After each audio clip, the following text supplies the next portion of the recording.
So hello guys, welcome back to my channel. Welcome to Wangxian fan fiction. I hope आप सब अच्छे होंगे, happy होंगे, healthy होंगे, खुश होंगे और ज़्यादा कुछ ना बोलते हुए अपनी फैन फिक्शन को हम स्टार्ट करते हैं। और एक बात और, मतलब कि आप ही बताना मतलब कि फ़ैन फिक्शन अच्छी जा रही है या कैसी जा रही है, क्योंकि मुझे नहीं पता ना अभी फ़िलहाल, क्योंकि मैंने बताया तो था ये ट्रैक से हट चुकी है ये फ़ैन फिक्शन।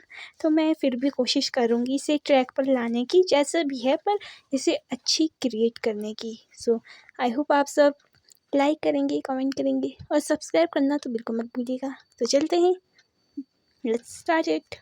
और एक बात, हाँ, मतलब कि अगर मुझसे कोई गलती हो जाए तो मुझे एक छोटा क्रिएटर समझकर उस गलती को माफ़ कर देना, मतलब कि कुछ भी उल्टा पुल्टा हो जाए तो ठीक है, माफ़ कर देना गाइस। तो चलते हैं बिना कुछ ज़्यादा आलतू फालतू की चीज़ें बोलते हुए अपने ट्रैक पर और अपनी स्टोरी पर वापस आते हैं। हम वहीं से देखते हैं जहाँ व्यूशन ने उन दोनों को कॉफ़ी पकड़ा दी थी और वो दोनों कॉफ़ी पी रहे थे। लोग आ चुके थे उन्हें सजाने के लिए, उन्हें ड्रेस्ड अप करने के लिए। आधों ने तो अपना काम स्टार्ट कर लिया था। व्यूशन देख रहा था कैसे वो सज रहे हैं, संवर रहे हैं।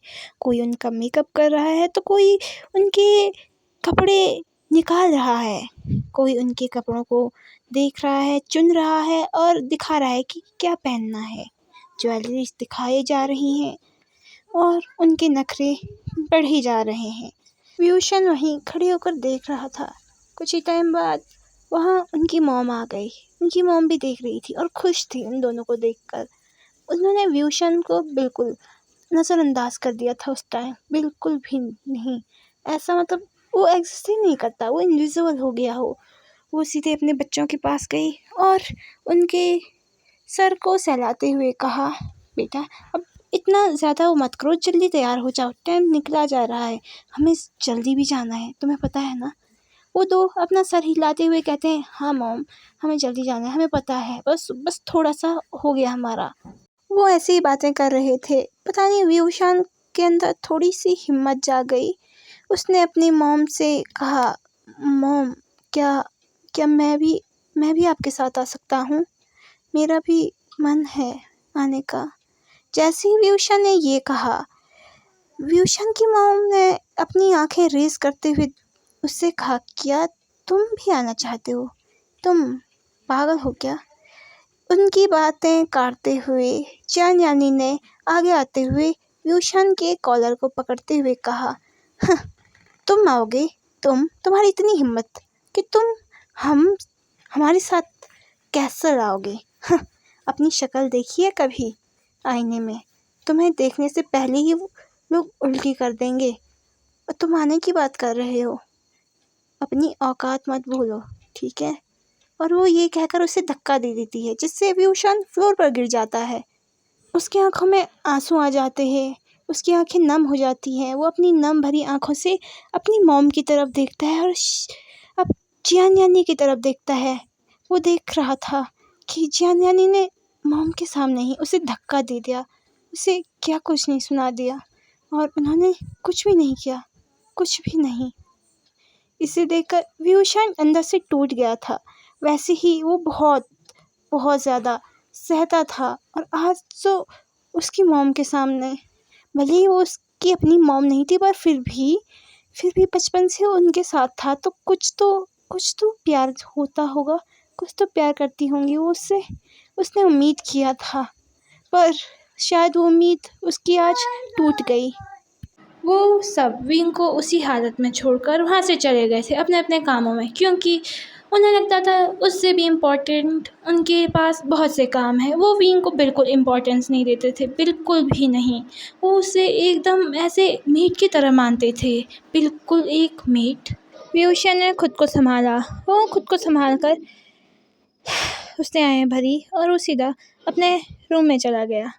उसके कमरे में उसने अपना एक बैग, मतलब एक बक्सा टाइप का था, वो उसके अंदर से अपनी फैमिली फ़ोटो निकाली, जिसमें उसकी मॉम, उसके डैड और उसकी फ़ोटो थी एक साथ। जब तक वो सब खुश थे, वो उस फ़ोटो को देख रहा था और अपनी पुरानी यादें याद कर रहा था। उसके मन में सच में बहुत दुख था, बहुत ज़्यादा। हम देखते हैं टाइम को स्किप करते हुए कुछ टाइम बाद सब रेडी हो चुके थे। व्यूशान नीचे आ चुका था। उसकी मॉम ने उसे बुला दिया था नीचे। सब तैयार हो चुके थे, जाने के लिए रेडी हो चुके थे। बाहर गाड़ियाँ भी तैयार थी। गाइस, एक बात है कि ये एंशिएंट टाइम जैसा है, पर ये एंशिएंट टाइम वाला नहीं है, मतलब कि हिस्टोरिकल नहीं है। इसमें मैंने बस कुछ ऐसे डाले हैं, मतलब कि इसमें थोड़ा मॉडर्न वर्ड है, थोड़ा मतलब कि ट्रेडिशनल टाइप का, थोड़ा ऐसा समझ सकते हो आप। तो ऐसा मत बोलना कि गाड़ियाँ कैसे आ गई, ये कैसे हो गया, वो कैसे हो गया। तो अगर आप स्टोरी सुनोगे तो आपको समझ में आ जाएगा। तो चलते हैं हम बैक टू द प्रेजेंट। हम देखते हैं सारी गाड़ियाँ बाहर खड़ी थी। लग्जीरियस गाड़ी थी, ऐसी बात नहीं थी विंग की फैमिली अमीर नहीं थी, वो भी अमीर थी, बट व्यूशान को उन्होंने अलग रखा था। वो व्यूशान को वो लग्जरी लाइफ नहीं देते थे। वो उसे अपनी फैमिली का हिस्सा मानते ही नहीं थे। जब से उसके फादर की डेथ हुई तब से बिल्कुल नहीं मानते थे। उन्होंने व्यूशान से एकदम नौकरों की तरह ट्रीट करना स्टार्ट कर दिया था। व्यूशान को इससे कोई दिक्कत नहीं थी, ना ही उसे पैसों से कोई मतलब था। उसे तो बस चाहिए था कि अपनी मॉम का प्यार, उसे अच्छी फैमिली चाहिए थी जिसमें वो खुश रहे, मतलब एक हैप्पी लाइफ। व्यूशान को ऐसी लाइफ चाहिए थी। व्यूशान बाहर खड़ा था, उसके साथ कुछ मेड, कुछ नौकर खड़े हुए थे। व्यूशान अपनी मॉम और बहन और भाई को देख रहे थे। वो सच में बहुत सुंदर लग रहे थे उन कपड़ों में। जियान यालनी और जियान सिचान व्यूशान को इग्नोर करते हुए सीधे कार में बैठ गए। व्यूशान की मॉम जो पीछे से आ रही थी, उन्होंने व्यूशान से कहा, तुम इस घर का ख्याल रखना अच्छे से, यहाँ से कहीं जाने की कोशिश मत करना, नहीं तो तुम्हें पता है तुम्हारी हालत क्या हो जाएगी, ठीक है? और जो काम मैंने बताए हैं वो पूरे कंप्लीट कर देना। मेरे आने तक अगर वो कंप्लीट नहीं हुए तो अपनी सज़ा के लिए तैयार रहना। व्यूशान वो करता है और सर हिलाते हुए कहता है, ठीक है मॉम, मैं कर दूँगा, आप अच्छे से जाना। व्यूशान की मॉम भी वहाँ से चली जाती है। वो सारे कार में बैठ जाते हैं और वहाँ से निकल जाते हैं। व्यूशान उन्हें जाते हुए देख रहा था जब तक वो उसकी आंखों से गायब ना हो गए। जब वो उसकी आंखों से गायब हो गई, मतलब वो गाड़ी दिखनी बंद हो गई, तो व्यूशान भी अंदर आ गया था। वो घर को देख रहा था, पूरा घर सुनसान हो गया था। ऐसी बात नहीं थी कि व्यूशान को उसकी मॉम, उसके भाई बहन अच्छे नहीं लगते, बट उनके कुछ काम ऐसे हैं कि वो व्यूशान को हर्ट कर देते हैं, बहुत ज़्यादा अंदर से तोड़ देते हैं। व्यूशान की भी इच्छा थी वहाँ जाने की, तभी उसने एक बार अपनी मॉम से पूछा था कि क्या वो भी आ सकता है, पर उसे नहीं लगा था कि उसकी मॉम उसे ऐसा सुना देगी, डांट देगी। उसने बस एक कोशिश की थी, क्या पता वो मान जाती। उसकी अंदर एक उम्मीद थी, पर शायद उसके किस्मत में नहीं था कहीं जाना भी। शायद ज़िंदगी भर उसके किस्मत में गुलामी ही लिखी थी। वो यही सोचकर वहाँ पर बैठा हुआ था। अंदर से एक ओल्ड एज लेडी आती है, मतलब व्यूशन उन्हें ग्रैंड माँ कहता था।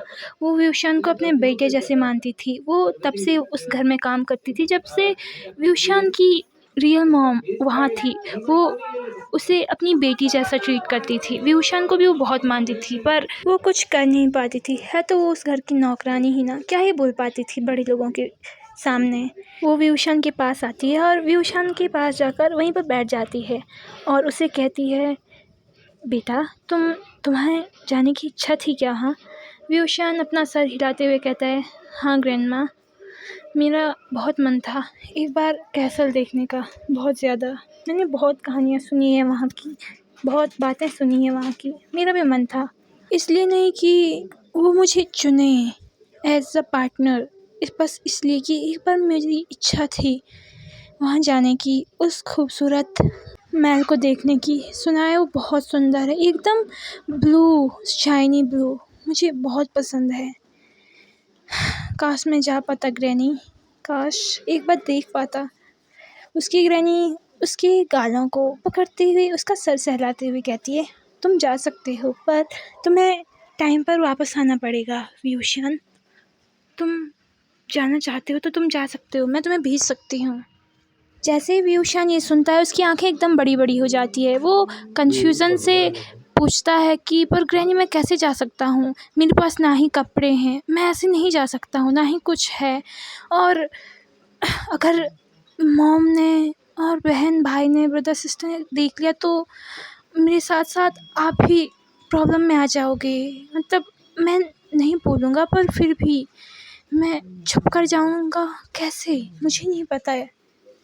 वो बोल रहा था, ग्रैनी को भी समझ में नहीं आया था। ग्रैनी बोली, तुम एक बात बोलो, तुम इतना अजीब क्यों बोल रहे हो यूशान, मैं तुम्हें सच में भेज सकती हूँ, बस तुम्हें ये काम करना पड़ेगा कि टाइम से पहले आना पड़ेगा, ठीक है। और बात रही तुम्हारे भाई बहन और तुम्हारी मॉम की, तो मैं तुम्हें ऐसा तैयार करूँगी कि वो तुम्हें पहचान नहीं पाएंगे। उन्होंने बस तुम्हें ऐसे लुक में देखा है, तुम्हारा न्यू लुक क्रिएट करके, तो वो तुम्हें पहचान नहीं पाएंगे व्यूशान।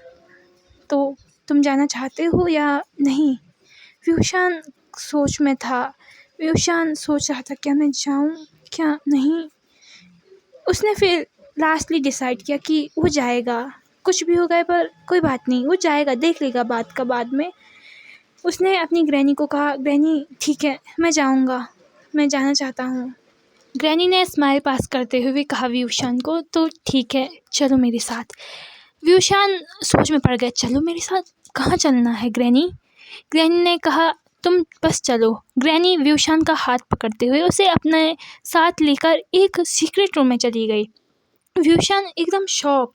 व्यूशान बचपन से यहाँ था, उसको तो कभी इस रूम के बारे में पता नहीं था, कभी भी वो इस रूम को मैं नहीं गया। ये कौन सा रूम है जो उसे नहीं पता? ग्रैनी व्यूशान को उस रूम के अंदर ले गई। व्यूशान शॉक, क्योंकि वो रूम और रूमों से बहुत बड़ा, बहुत ज़्यादा बड़ा और बहुत अलग, सुंदर, बहुत लग्जीरियस, मस्त, मतलब बहुत खूबसूरत था। व्यूशान अंदर आया, वो इधर उधर देख रहा, तभी उसकी नज़र एक पिक्चर पे पड़ी। उसकी मॉम, उसके डैड और उसकी वो पिक्चर बहुत बड़ी थी, बहुत ज़्यादा बड़ी। लिटरली उतनी बड़ी पिक्चर उस पूरे घर में नहीं थी जितनी वो पिक्चर थी। व्यूशान देख रहा था, उसकी आंखों में एक नमी थी। वो सच में अपने मॉम डैड को याद कर रहा था। वो ग्रैनी से पूछता है, ग्रैनी ये किसका रूम है? ये मैंने आज से पहले कभी नहीं देखा। उसकी ग्रैनी उसके तरफ पलटते हुए कहती है, ये रूम तुम्हारी मॉम डैड का था व्यूशान। सो आई होप गाइज आपको ये फैन फिक्शन अच्छा लगे तो बताइएगा, कमेंट कीजिएगा कि आपको कैसी लगी। अगर आपके पास भी कोई सजेशन हो तो आप दे सकते हैं, बेझिझक दे सकते हैं। तो चलते हैं, मिलते हैं नेक्स्ट। बाय और अपना ख्याल रखिएगा।